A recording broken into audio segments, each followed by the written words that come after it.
छुआ पलैले छुआ अटक दायित्व कार सारे स्कूल रे मद पी निजर हिताहित ज्ञान हराइले शिक्षक। जाजपुर जिला दशरथपुर शिक्षा मंडल अंतर्गत जाफरपुर पंचायत अंतर्गत बालीसाही प्राथमिक विद्यालय रे देखिबाकू मिली एभली संगीन दृश्य। विद्यालय रे शिक्षक मद पी माताल होइथिबार वीडियो वर्तमान सोशल मीडिया रे भाइराल हेबारे लागिछि।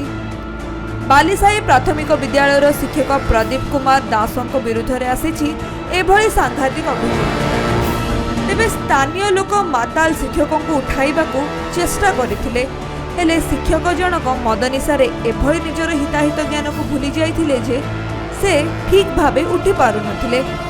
शिक्षा भली पवित्र मंदिर रे जणे शिक्षकों को एभली कार्य को नै जनसाधारण रे तीव्र प्रतिक्रिया प्रकाश पाइछि।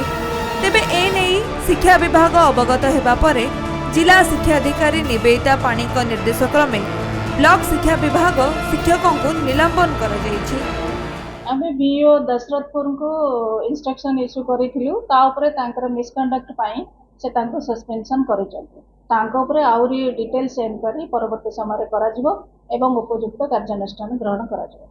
जे कोनोसी स्कूल रे भी जदि कोनोसी शिक्षक शिक्षयित्री विशृंखलित आचरण करନ୍ତି ताहले निश्चित भाव रे शिक्षा विभाग कार्यानुष्ठान ग्रहण करिवो।